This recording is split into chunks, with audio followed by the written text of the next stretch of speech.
Hi hello welcome to Suman TV. ఈ రోజు మనతో పాటు ఉన్నారు సుందర్ రామరెడ్డి గారు, stock market investor as well as stock market analyst. ఈ రోజు సుందర్ రామరెడ్డి గారిని అడిగి మన దగ్గర ₹1,00,000 ఉంటే అసెట్ అలొకేషన్ అనేది ఏ విధంగా చేసుకుంటే మనకి లాసెస్ రాకుండా ఉంటాయి, ఆ విషయాన్ని అడిగి మనం తెలుసుకుందాం. Hello sir, welcome to Suman TV. నమస్తే సార్. సార్, స్టాక్ మార్కెట్లో ఇంట్రాడే ఎక్కువ మంది చేస్తూ ఉంటారు. సో ఇంట్రాడే చేసే ఆ ఎక్కువ మందిలో కూడా చాలా మంది లాసెస్కే ఎక్కువ వెళ్తూ ఉంటారు, కొంత పర్సెంట్ మాత్రమే ప్రాఫిట్స్తో బయటకు వస్తారు by the day end. So ఈ లాసెస్ నుంచి తప్పించుకోవడానికి ఎలాంటి స్ట్రాటజీస్ ఉంటాయి? సో బెస్ట్ స్ట్రాటజీస్ కొన్ని మా ఆడియన్స్ కోసం. రైట్. సో బేసికల్గా మార్కెట్ ఎందుకు అప్ ట్రెండ్ కానీ డౌన్ ట్రెండ్ వెళ్తుందో మనం ఆలోచించుకోవాలండి. మీరు నేను కొంటే అది మూవ్ అవ్వదు, ఇన్స్టిట్యూషనల్ కొంటే మూవ్ అవుతుంది.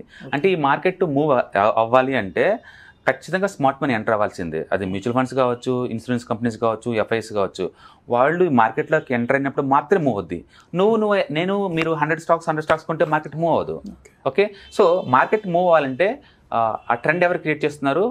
స్మార్ట్ మనీ క్రియేట్ చేస్తుంది, ఇన్స్టిట్యూషన్ క్రియేట్ చేస్తారు. మనం వాళ్ళని ఫాలో అవ్వటం మనం చేయాల్సిందే. వాళ్ళు ఎప్పుడు మీరు వాడే టెక్నికల్ టూల్స్ వాడరు. ఒక ఎఫ్ఐఎస్ ఎవరు కూడా మూవింగ్ యావరేజ్ చూసి బై చేయాలని ట్రై చేయడు, RSI 50 ఉంది కదని చెప్పేసి ఇన్వెస్ట్ చేయడు. ఓకే, సో మనం వాళ్ళ ట్రాకింగ్ కోసం మనంతటా మనం డెవలప్ చేసిన సిస్టమ్ ఇది అంతే.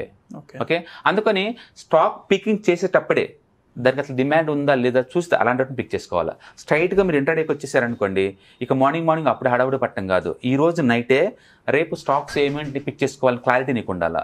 చాలా మంది ఏంటంటే రకరకాల యాంగిల్లో స్టాక్స్ పిక్ చేసుకుంటారు. For example 1 lakh plus technical tools ఉన్నాయి స్టాక్ మార్కెట్లో. బట్ అవన్నీ కూడా 4 dimensions లో వర్క్ చేస్తాయి. ఒకటి ట్రెండింగ్ టూల్స్, మార్కెట్ ట్రెండ్ అవుతుందా లేదా, అయితే అప్ ట్రెండా డౌన్ ట్రెండా తెలుసుకోవడం కోసం ట్రెండింగ్ ఇండికేటర్స్ వాడుతుంటారు. మూమెంటం ఇండికేటర్స్, వాటిని మనం ఆసిలేటర్స్ కూడా అంటారు.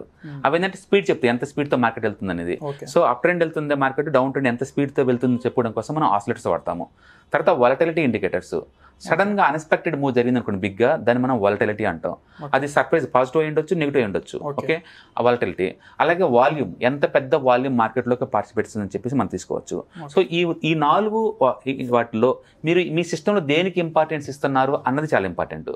మీరు వాల్యూమ్కి ఇంపార్టెన్స్ ఇస్తున్నారా, లేదా మూమెంటానికి ఇంపార్టెన్స్ ఇస్తున్నారా, లేదా ట్రెండింగ్ ఫాలోయింగ్ అవుతున్నారు, ఏమి మీరు చూస్తున్నారు అనేది మీకు క్లారిటీ ఉండాలా. ఫర్ ఎగ్జాంపుల్ ఎస్టర్డే ఈ రోజు హైలో క్లోజ్ అయింది అనుకోండి, ఒక స్టాక్ ఈ రోజు మార్నింగ్తో కంపేర్ చేసుకుంటే హైలో క్లోజ్ అయింది. ఎందుకు అది క్లోజ్ అయ్యి ఉండొచ్చు హైలో అంటే డిమాండ్ ఉండబట్టే కదా. అంటే ఈ రోజు ఏ స్టాక్స్ అయితే హైలో క్లోజ్ అయినాయో బై డిఫాల్ట్ అవి రేపు కూడా పనికి వస్తాయి. రేపు ఇంటర్డే మార్నింగ్ ఇంటర్డే పనికి వస్తుంది.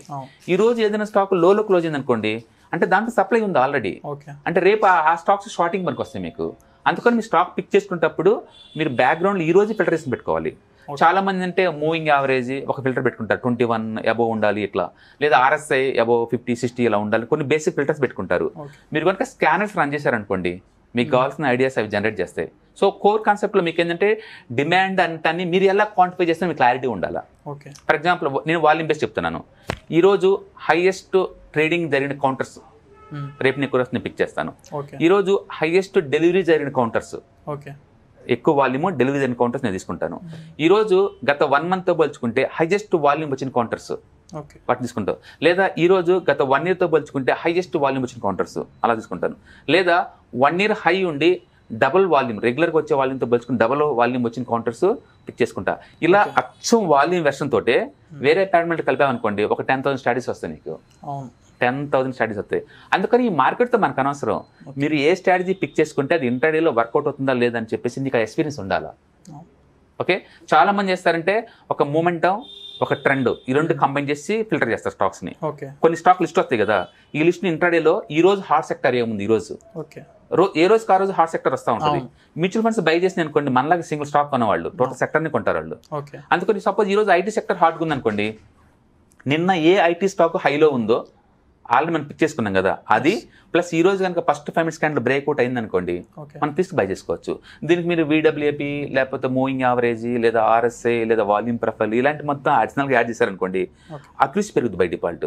అందుకని సింపుల్గా ఒక స్ట్రాటజీతో ఇది వర్కౌట్ అవుతుందని చెప్పలేము. 5 minutes బ్రేక్అవుట్ స్ట్రాటజీ వాడచ్చు, 15 minutes breakout strategy, but yesterday కన్నా హై ఉండాలి. 15 minutes breakout strategy, half an hour breakout strategy, 1 hour breakout strategy, ఇలా నెంబర్ ఆఫ్ వేరియంట్స్ మీరు యాడ్ చేసుకోవచ్చు. ఓకే, నీ ఎక్స్పీరియన్స్ వేరే ఉంటుంది, వేరే వాళ్ళ ఎక్స్పీరియన్స్ వేరేలాగా ఉంటుంది.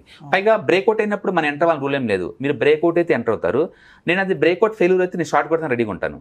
అంటే ఒకటే చార్ట్ బట్ ఇద్దరు డిఫరెంట్ ఒపీనియన్తో ప్లే చేస్తున్నారు. లేదా మీరు బ్రేక్అవుట్ అయినప్పుడు ఎంటర్ అవుతున్నారు, నేను ఫుల్ బ్యాక్ అయినప్పుడు ఎంటర్ అవుతాను. ఫుల్ బ్యాక్ అయినప్పుడు తక్కువ వాల్యూతో డ్రాప్ అయింది అనుకోండి, అప్పుడు నేను ఎంటర్ అవుతాను.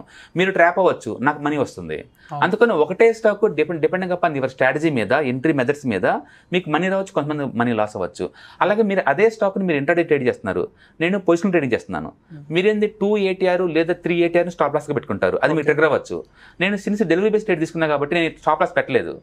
అప్పుడేంది అది 4 ATR దాకా వచ్చేసి మళ్ళీ బ్యాక్ వెళ్ళిపోవచ్చు కదా, అప్పుడు అదే స్టాక్ నాకు మనీ ఇస్తుంది, నీకు లాస్ వస్తుంది. అందుకని ఇంట్రాడే ట్రేడింగ్ లో ఎక్కువ స్టాప్ లాస్ ట్రిగర్ అవుతూనే ఉంటాయి నిరంతరం. ఎందుకంటే మార్కెట్ మీరు ఇలా ఎక్స్పెక్ట్ చేస్తారు, రియాలిటీకి అది ఇలా ఉండదు, ఇలా ట్రిగర్ అవుతా ఉంటుంది, వెనక్కి ముందుకు అవుతా ఉంటుంది. అందుకని ఏ ట్రేడింగ్ స్ట్రాటజీలో మీకు ఎక్స్పీరియన్స్ ఉంది, డమ్మీ ట్రేడింగ్లో అన్నది డజన్ మ్యాటర్ అవుద్ది. అందుకని మీరు ఏ ఒక్క స్ట్రాటజీ ఒకటి తీసుకున్నా సరే, ఒక 1 month టెస్ట్ చేయండి డమ్మీ ఎన్విరాన్మెంట్లో, కనీసం ఒక 30-40 ట్రేడ్లు చేయండి. ఆ ట్రేడ్ సెటప్ ఒక జర్నల్ మెయింటైన్ చేయండి. ఈ స్టాక్ నేను కొన్నాను, ఈ రీజన్తో కొన్నాను, ఈ టైంలో నేను కొన్నాను, ఆ టైంలో నిఫ్టీ ఎలా ఉంది, అందుకే ఈ స్టాక్ ఎలా ఉంది, అందుకే నేను కొన్నాను. ఓకే, వర్కౌట్ అయిందా లేదా, ఎప్పుడు క్లోజ్ చేశారు, ఎందుకు క్లోజ్ చేశారు, ఇలా రీజన్స్ మొత్తాన్ని కనుక మీరు జర్నల్ లాగా ఎక్సెల్ షీట్లు పెట్టుకున్నారనుకోండి, మీకు ఆ ట్రేడ్ వర్కౌట్ అయితే ఎందుకు అయింది, వర్కౌట్ కాకపోతే ఎందుకు కాలేదు క్లారిటీ వస్తుంది. అలాంటి సినారియో మార్కెట్లో వచ్చినప్పుడు మీరు ట్రేడ్ చేస్తూ ఉన్నారనుకోండి మల్టిపుల్ టైమ్స్, అప్పుడు నీకు స్ట్రాటజీ డెవలప్ అవుద్ది. ఓకే, ఈ కండిషన్స్ మెట్ అవుతే నేను ట్రేడ్ చేస్తాను, లేకపోతే నేను చిన్న అనుకోండి, అప్పుడు హై ప్రాబిలిటీకి వెళ్తుంది. నిజం చెప్పాలంటే ఏ స్ట్రాటజీ కూడా 100% స్టాక్ మార్కెట్లో వర్క్ చేయదు. సైడ్ వే మార్కెట్లో ఉన్న స్ట్రాటజీస్ ట్రెండింగ్లో పనిచేయవు, ట్రెండింగ్లో ఉన్న రివర్స్లో పనిచేయదు. అందుకని ఆ మార్కెట్ కండిషన్ తగ్గట్టు మీ దగ్గర 2-3 స్ట్రాటజీస్ ఉండాలి.